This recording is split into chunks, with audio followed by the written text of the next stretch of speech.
solo hairstylist. Newsflash, your brand is more than just your logo and your cute little Instagram aesthetic. So let's talk about how I built a salon brand that affords me the opportunity to have clients book month after month. And let's talk about how you can do the same. Okay? So let's get right on into it. So there's 5 things that I did to build this brand that I now have. And it was 11 years in the making. Okay? So to give you a little backstory, I did work in a couple of salons that were open floor plan salons. I'm now in a salon suite. I absolutely love the salon suite.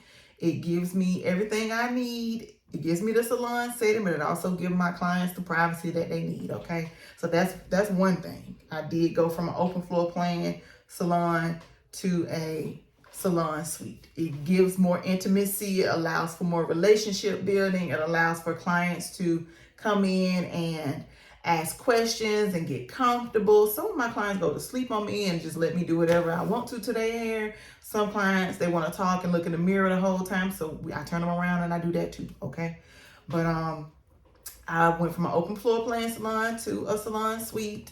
One thing that I did do in the beginning, what I noticed, I niched down. And it wasn't on purpose. My clients kind of told me that this is what they wanted. So I followed suit. And the way that I knew that is because I'm a millennial stylist. So I have some old school techniques and ways of doing business. And then I got some new school things too. So what I was doing was I was writing my appointments in my calendar and what I had to do. And I started looking in my calendar and I noticed more people were booking me for natural hairstyles with the braids and the twists and, curls on the end. I was getting more and more clients that were booking me for that. And that's how I knew that, okay, maybe I should do more of this. And in order for me to do more of the natural styles, I had to get rid of doing some of the other things. So when I started out, yes, I was a all styles hairstylist. If you asked for it, you was getting it, okay? But I learned that wasn't the way to go. So I stopped doing quick weaves. I stopped doing sew-ins. I stopped doing braids with extensions. I stopped doing kinky twists. I stopped doing Senegalese twists. I stopped doing all of those things, okay? Because my clients basically told me what they wanted. And what I knew to be true was that when I was doing all of the things, I had one consistent client that was coming every week. But when I niched down, I had multiple clients that were coming on a regular basis. I'm talking about every 2 to 3 weeks they were coming. So the first tip I'm going to give you is to niche down. You don't have to be a jack of all trades because you'll end up being a master of none. So niche down so you can master something and become a specialist at it. So I am Courtney, owner of Culture Natural Hair Studio, and I specialize in natural hair. Okay? So I learned that part, the specialty part, from my mentor. So another tip for you is to adopt a mentor, to find a mentor. And my mentor, shout out to Raymond Torgano, okay? He is awesome. A friend of mine at the time found him on YouTube and she shared his YouTube with me, and I was watching videos, and he started growing an online business to educate beauty professionals, and that's how I ended up being mentored by him. And it was lovely. It was lovely. He taught me that being a specialist was the best thing for my business, and it was. Becoming a natural hair specialist was the best thing for my business because I wasn't doing all of the things. I was focusing solely on natural hair, so I had my ideal client in mind. It was a Black woman with natural hair. That was my ideal client, okay, at the time, a Black woman with natural hair. But soon that even evolved, and I began to cater more to the professional natural woman. she worked in a more professional setting, whether it was a bank, a school, a doctor's office. Shoot, she was probably, some of my clients are the doctor. Some of them are the lawyers. They are the mayor. You know, they are the people that are always being seen. They are the directors, the managers. They're always in front of people, and they wanted a nice, neat, polished look. So not only did I niche down, not only did I get a mentor that taught me the importance of niching down and taught me the importance of having an ideal client, I also had an ideal client. And that ideal client evolved. So niche down. That's one tip for you. Niche down. Don't do everything. Get a mentor. And even if you have to adopt me as your mentor, I'm fine with that, okay? I'm fine with that. I am Coco, your client centricity coach, and I'm here to help you as a solo hairstylist retain your ideal dream clients, okay? And we're gonna do this. We're gonna take this step by step. I invite you to adopt me as your mentor, okay? We're gonna go step by step. So go ahead, click that subscribe button so we can stay connected so that you can get the mentorship you need. Now, that mentorship, remember, I just said the mentor helped me find out that I had an ideal, that I needed to have a specialty, and that I needed to have an ideal client. Essentially, an ideal client is your target audience, who you are targeting. I knew I wasn't doing relaxers, so I didn't need the relaxer girlies. I knew I wasn't doing braids, so I didn't worry about the braid girlies. I knew I wasn't doing pixie cuts, so I didn't have to worry about the pixie cut girls. I focused on my natural girls, okay? Those are the women who needed help, okay? Them and their daughters. So that was my ideal client. I highly suggest that you discover what you want to specialize in, niche down, find a mentor, and who's your target audience for your niche, okay? If your niche is even wigs or units, then you need to find your target audience for wigs and units. Now, something else that Raymond also taught me, he said you have 30 business cards. Pass your business card out to 30 people a day. 30 people a day. Now, did I ever hit the 30? No, I never hit the 30. But I started working smarter and not harder. So what I did was I had my clients pass my cards out for me because I had a referral program. So you can also get a referral program. That is a great way to have, to invite new clients in. Once you learn your target audience and they're coming to you consistently, you can give them some of your business cards to pass out, because when you specialize in your area, your work will speak for itself and it will attract people to your clients. And when your clients start giving your information out, you want them to have a card, even if it's digital or it's a physical card, to be able to pass out. And for them doing that work, I gave them a discount for them passing my cards out to people.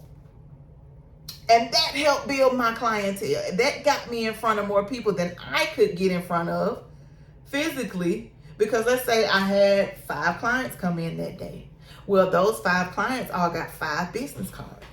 And I did their hair. I'm talking about, it was chef's kiss. I put my stank on it. Like, I put my foot in that hairstyle. How people say you put your foot in them greens. Well, I put my foot in that hairstyle.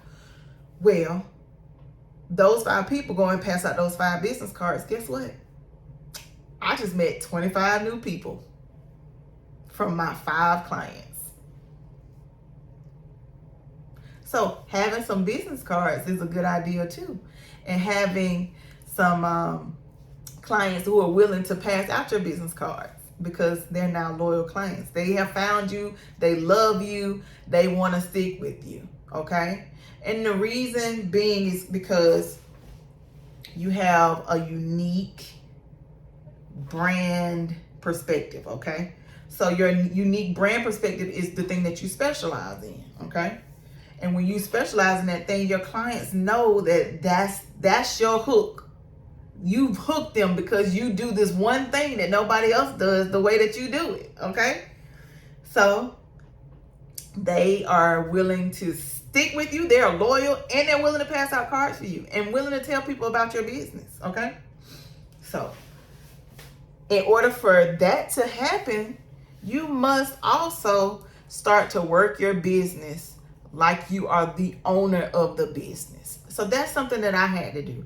I had to set boundaries with myself to be able to be the boss in my business.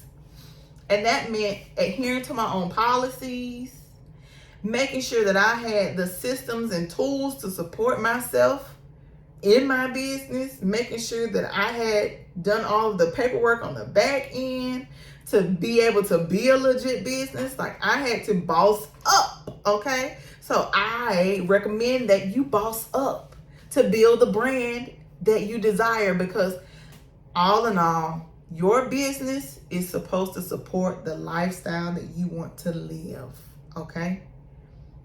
If your business does not support the lifestyle that you want to live, it's time to revamp your business. It's time to go back to the drawing board, go back to the business plan, go back to the notes, and say, hey,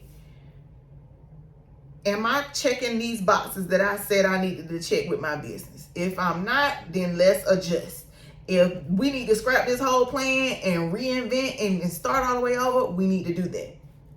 But that is how I have been able to build a brand that has attracted those loyal clients to me. And let me tell you something. I broke my ankle back in November of 2023.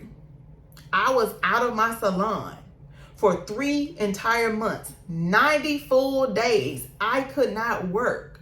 But when I returned to my salon, 86% of my clientele returned to my salon. And let me tell you why that even happened. That happened because, one, I had built an email list. Because I had chosen to do online booking and start accepting deposits, I was also collecting email addresses as well. And me collecting those email addresses, I was able to use a system like MailChimp or Flowdesk. And I'll drop my link for those in the description so that way you can sign up too. But I was able to transport those email addresses from my online booking system into my email system so I could keep my customers up to date on the things that were going on in the salon. And it was very easy. Once I broke my ankle, it was very easy for me to write an email and send it out to over 300 people that I had serviced over my time in being a hairstylist. Actually, those are the 300 that are on my list. It's like almost 400 that are on my list. But I have serviced well over 500, probably 1,000 people in my business. But those are the people that I had contact information for. I had an email address for. And because I kept them up to date on what was going on with me and with my business, and I had already built a great relationship with each of those clients, they came back to me when I came back. Do you know how many hairstylists, especially solo hairstylists, would have had to start from scratch after being out for 90 days? That's a full quarter. Do you know how many beauty, like, just put me in the comments if it was you. That, just raise your hand. Put me in the comments if you had been out 90 days and you would have had to start all the way over. I didn't. 86% client retention rate because I build relationships with my clients. I communicate with my clients. I built a business that supports me and my clients. And that is why they're loyal. That is why they come back over and over and over again. And let me tell you something. I wrote it down, okay, because I wanted to make sure you heard me. If your clients can't tell what makes you unique beyond the services that you give, you're missing out on building a loyal and engaged clientele.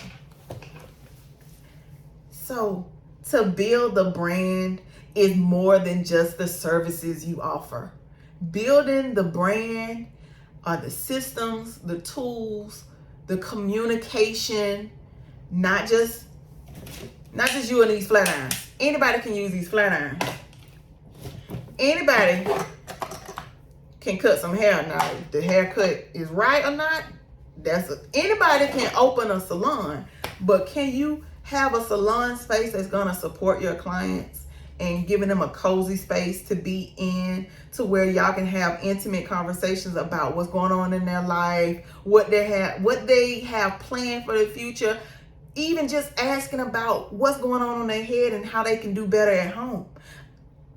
Do you have a business that will allow your clients to feel open with you enough to be able to share their thoughts, their dreams, their desires with you? Do you have a business that is going to be more than a logo? Do you have a business that's going to sustain being away from the business for 90 days and that your clients still return? And remember, I said I'm a solo hairstylist, just like you. I'm a solo hairstylist just like you, but I'm also a client centricity coach. So I can teach you everything that I've learned in my time in being a hairstylist, a solo hairstylist. I can teach you everything that I've learned so that you can have a business that supports you and your brand and your clients, okay? So be sure to subscribe to this channel. Be sure to hit the like button on this video. Be sure to click the link to sign up for my email list, to sign up, get those freebies I have. Look in the description box. I'm sure I got some freebies. Go ahead and click on those freebies and gather those so that way you can use them to help build your business in a way that supports you and your lifestyle, because you deserve to have clients. You deserve to not work weekends like me. I built up to it, but I love it. I love it. I love it. You deserve to have a business that you love and that you want to share with everybody else, okay? So remember, I am Coco, your client centricity coach, and we will be talking soon. Bye.